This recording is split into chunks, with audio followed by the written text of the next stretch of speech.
just released the game modifiers and trial chambers, I mean challenge trials update. And this just adds a lot of content, potentially even more, but they removed it for some reason. There are 13 challenge trials right now. All of them share the same wave structure and enemy stats. The only difference is the modifier they have. The modifiers for these trials are healthy enemies, speedy enemies, glass, quarantine, fog, limitation, flying enemies, jailed towers, explosive enemies, inflation, hidden enemies, committed, and broke. That's a lot of modifiers.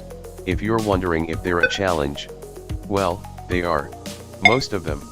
But in an absurd and obnoxious way, so it's probably not fun for you. But hey, I'll help you out by listing every tower that basically cheeses most trials. There's a lot of them right now. And I'll be listing them here. For the first tower, it's definitely gonna be the military base. At first, this tower performs alright with only collision as its main source of damage. I don't recommend using this, but it's viable. Once you get it to level 3 it starts to get a bit decent.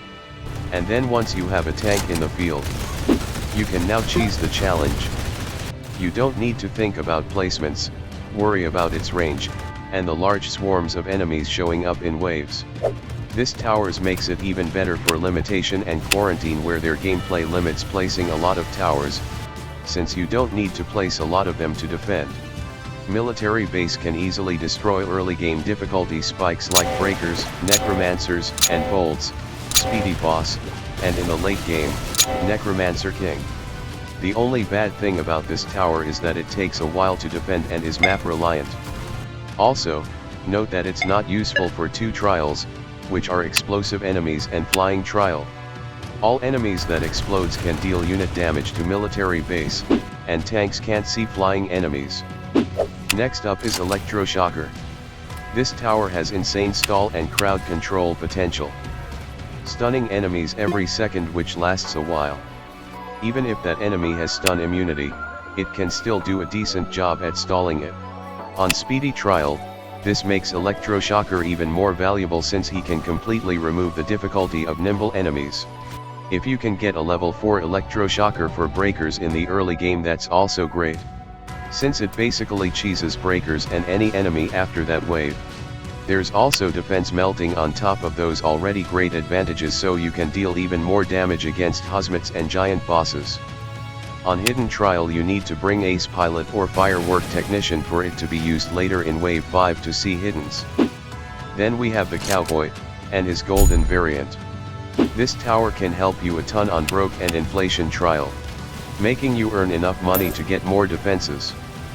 For solos, this can save you a slot for an eco tower and does a good job in defending the early game and skyrocket your economy in later waves so you can easily max everything early and demolish enemies. Farm, just like cowboy. You want to bring farm for economy, especially in multiplayer.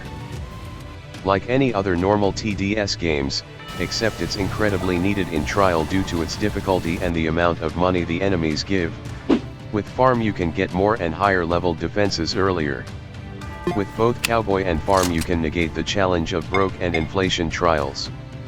Firework technician, this tower is pretty insane, especially when you pair it with shotgunner.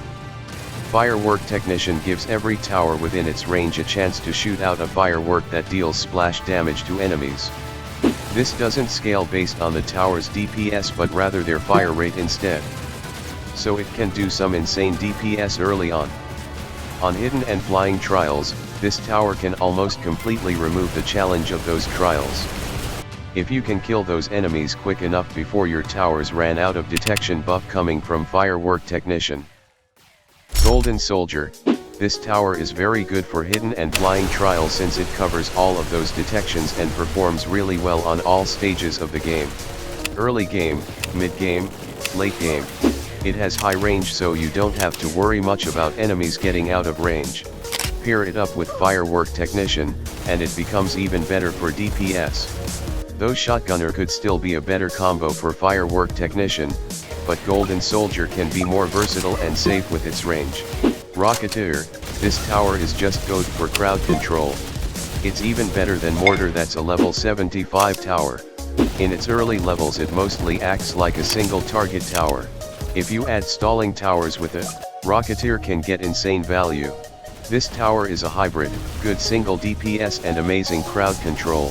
It also bypasses defense enemies too, so it should shred giant bosses easily. Hacker. A tower that can slow enemies, clone towers, increase enemy cash reward, and convert enemies while also disabling their death ability. This tower can help you a ton for skipping enemies spawned from breakers, or get like a full-on converted enemy 30% of the total HP of Necromancer King or Brute. There are just way too many advantages to not ignore this tower. Supports. Towers like Commander, DJ, Medic, and Mercenary Base are usually a must-have. Less so on Mercenary Base. You can easily generate more DPS with these towers. Archer. One of the best early game towers at the moment. It has everything: crowd control, decent single DPS which also does some splash, and stalling. At a very cheap cost too. Truly a joded tower. It can still be useful at later stages of the wave, either for crowd control or stalling. For early game, you can use flame arrows to burn pretty much every breakers, then use explosive arrows for necromancers if you have one. It's an easy to use tower, but the only problem is that this tower is an event tower. So not everyone has it and this isn't obtainable anymore. Same with Firework Technician. Swarmer. Another event tower that's insanely overpowered for single target tanks and bosses. The only buff that matters for Swarmer is the fire rate buff, so it can stack faster. And also range, but that's hardly important when Swarmer can still deal 180 DPS from B stacks even if the enemy is out of range. They can't even stop this with a stun too.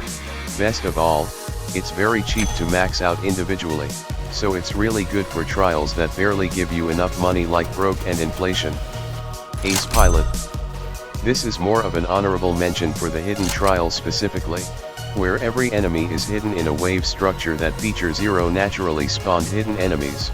The only enemies that has hidden are the minion spawns that are often weak. If you would want to use a tower that doesn't have hidden detection, you can bring Ace Pilot to give it hidden. Since Ace Pilot has the support ability to grant nearby towers of the pad permanent hidden detection. Unlike Firework Technician, this is far more reliable for waves that lasts long. Most towers already have hidden detection though. This tower is pretty good for early game in flying trial without special towers. That's all of those towers I can think of in my head. Let me know what your best towers are for trials. Also, I didn't include skill tree when listing the best towers for trials. I'm gonna make or help some strategies for trials soon. First one should be duo no special towers on flying trials, since I have the steps done and some were tested already. Anyways, if you like what you see, hit the like button and subscribe for more. And thanks for watching.